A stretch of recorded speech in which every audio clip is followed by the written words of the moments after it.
एक रामपुर गांव था। उसे गांव के कोने में दो बुढ़िया रहती थीं। एक बुढ़िया का नाम चंचल था और दूसरी बुढ़िया का नाम कमला था।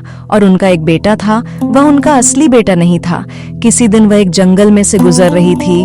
उन्हें वह बच्चा मिला और आज 20 साल बीत चुके।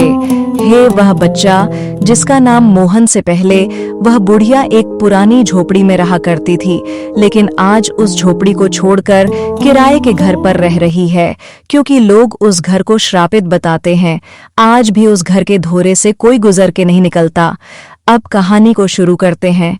एक दिन चंचल बुढ़िया कहती है, मोहन बेटा, घर का सारा राशन खत्म हो गया है और कल मुखिया घर का किराया लेने आएगा। बेटा कुछ काम ढूंढ ले। माँ, मैं कल काम ढूंढने गया था, लेकिन मुझे कोई काम नहीं मिला। तुम चिंता मत लो, कल फिर काम ढूंढने जाऊंगा।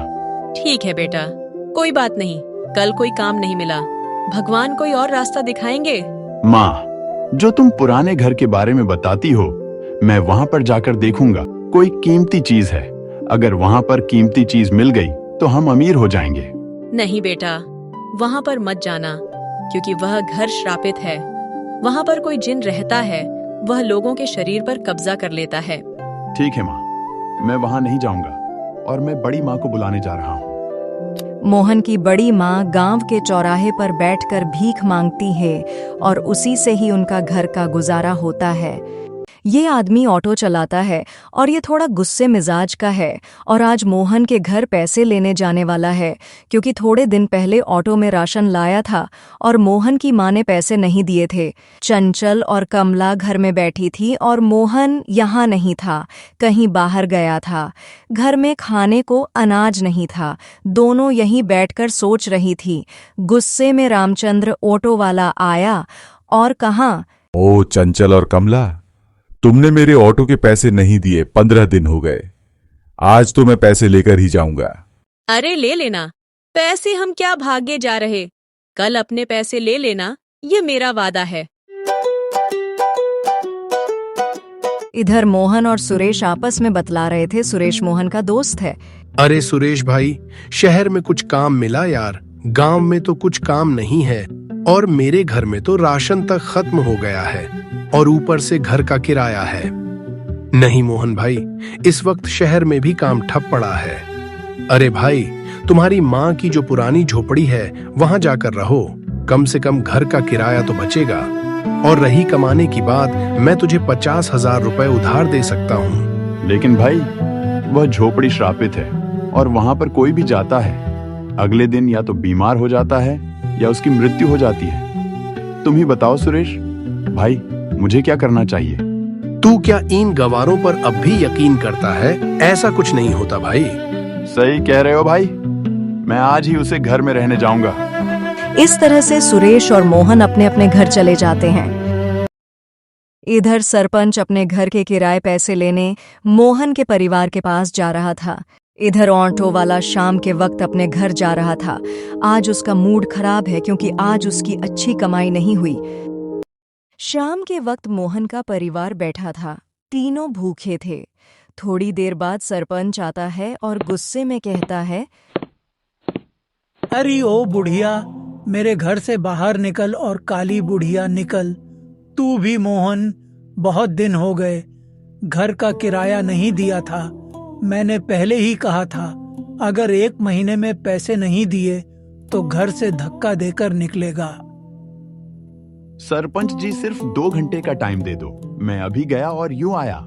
मुझे अपना घर तुम जैसे गरीबों को नहीं देना। निकलो मेरे घर से, और ना ही तुम जैसे से मुझे पैसे नहीं लेने। सरपंची जी दोनों बढ़िया को और मोहन को घर से बाहर निकाल देता है। उसके बाद वह जंगल में आ जाते, लेकिन कमला की तबीयत बिगड़ जाती है। वह बोलने की कोशिश करती है, लेकिन वह बोल नहीं पाती। चंचल बुढ़िया आराम से सो रही थी और मोहन जंगल में कहीं फल फ्रूट लेने गया था, और तभी कमला बुढ़िया चल बसती है। थोड़ी देर बाद वहां पर मोहन आता है और कहता है, अरे ओ माँ, उठो ना। और बड़ी माँ, तुम भी उठो। क्या तुम्हें आगे नहीं जाना? यह आवाज शुरू कर चंचल बुढ़िया उड़ जाती है और मोहन से कहती है, अरे बेटा, फल लिया मेरी तो भूख के मारे बहुत बुरी हालत हो गई है। अरे ओ माँ, मैं फल ही लेने गया था और तुम सो रही थी। और ये बड़ी माँ को क्या हुआ? ये मेरी आवाज सुनकर उठी। क्यों नहीं, इन्हें भी उठाओ और कहीं आगे चलकर मैं तुम दोनों को फल खिला ओ दूंगा। कमला, उठ तो जाओ, देखो रात होने को आई है। जब उन्हें पता लगा कमला इस दुनिया में नहीं रही, मोहन का रो रो के बुरा हाल था और मोहन की माँ के आंख में एक भी आंसू नहीं निकल रहा था, क्योंकि उन्हें सदमा बैठ गया था। रात हो चुकी थी और मोहन सो चुका था, लेकिन चंचल को नींद नहीं आ रही थी। पेड़ के कोने में अपने बचपन की दोस्त के बारे में ही सोच रही थी। करी ओ माँ, उठ जाओ, सुबह हो चुकी है, हमें आगे भी जाना है। ये सिर्फ सोते ही रहोगी? यह सुनकर चंचल बुढ़िया उड़ जाती है और कहती है, बेटा, मेरे में आगे जाने की शक्ति नहीं है, इसीलिए मेरी बात गौर से सुनो बेटा। वह जो पुराना घर है वह कोई श्रापित नहीं है। उसके अंदर जिन रहता है और वह सिर्फ कमला की ही बात मानता था। और कमला इस दुनिया में नहीं है, लेकिन उसने जिन कहा था, जब मैं मर जाऊं तो मेरा बेटा मोहन तेरा मालिक होगा। यह बात जिनसे कही थी, बेटा मेरा भी कुछ नहीं पता, मैं भी कब इस दुनिया को अलविदा कह दूं। इसलिए बेटा, तू उस घर में चला जा और वहां जाकर अमीर बन जा। यह क्या कह रही हो माँ? वह घर श्रापित नहीं है और उसमें जिन रहता है, लेकिन मैं वहां नहीं जाऊंगा, चाहे मुझे गरीब रहना पड़े। नहीं बेटा, मैं नहीं बच सकती, क्योंकि तुम्हारी बड़ी माँ ने जो जिन कहा था वह जिन एक शर्त पर माना था। माँ, मुझे भी बताओ, वह शर्त क्या है? तुम्हारी बड़ी माँ ने जो कहा था, जिन से वह शर्त तो मान ली, लेकिन जिन ने एक और बात कही थी, और वह कही थी, जैसे ही तुम्हारी बड़ी माँ की मृत्यु होगी, उसके एक दिन बाद मेरी भी मृत्यु हो जाएगी। और अब मुझे ऐसा ही लगता है, बेटा मैं तो जाने वाली हूँ। मोहन अपनी माँ की बात मानकर अपने गांव वापस लौट जाता है। आंख में आंसू थे, लेकिन करता भी क्या। मोहन अपने पुराने घर को बहुत ही गौर से देख रहा था। उसे डर तो लग रहा था, लेकिन अपनी माँ की कही बात उसके कानों में गूंज रही थी, इसलिए वह बिना डरे उस घर के अंदर चला जाता है। मोहन घर के अंदर खड़ा था, चारों तरफ से घर को देख रहा था। उसे डर भी बहुत लग रहा था। घर बिखरा पड़ा था, मानो जैसे वह घर बहुत समय से नहीं खुला हो। तभी किसी की आवाज आती है, मोहन, आखिरकार तू आ ही गया। बताओ मेरे आका क्या हुक्म है?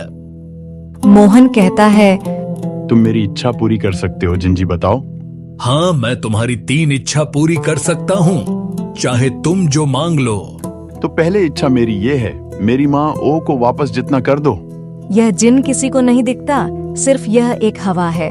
3 इच्छा पूरी करने के बाद यह चला जाएगा। जरूर मैं तुम्हारी माँ ओ को जिंदा तो कर सकता हूँ, लेकिन तुम्हारी बड़ी माँ खुद मरी थी, यानी तुम्हारी माँ को मैंने मारा था, इसलिए मैं तुम्हारी माँ को अभी जिंदा कर देता हूँ। यह कहते ही चंचल बुढ़िया जिंदा हो जाती है। मोहन फिर दूसरी इच्छा अमीर बनने की मांगता है और तीसरी इच्छा में अपने गांव वालों के लिए एक वरदान मांगता है, यानी कभी भी इस गांव का एक भी व्यक्ति भूखा नहीं सोएगा। हर किसी के पास पैसा होगा, कोई किसी के आगे हाथ नहीं फैलाएगा। तीसरी इच्छा पूरी करने के बाद जिन वहां से चला जाता है। मोहन पर आलीशान बंगला था। मोहन अब अमीर हो चुका था। वह हवेली के बाहर टहल रहा था। सुरेश भाई, मैं तुम्हारे घर 1 लाख रुपए भिजवा दिए हैं और पैसों की जरूरत हो, तुम मुझे बताना। इसकी क्या जरूरत थी? ये मत बोलो, क्योंकि मैं जब चला गया था, मेरा घर का किराया तुमने ही दिया था और ऑटो वाले के भी पैसे तुमने ही दिए थे। ये पैसे तो कम है, तुम्हारा जैसा दोस्त कहीं नहीं मिल सकता। तुम मेरे भाई जैसे हो। मोहन और सुरेश दोनों गप्पे मारने लगते हैं। सरपंच अपनी बेटी की शादी मोहन के साथ कर देता है। मोहन और उसकी माँ बहुत ही मुश्किल से शादी के लिए मानते हैं। इस तरह मोहन और गीता की शादी हो जाती है और सब खुशी खुशी रहने लगते हैं।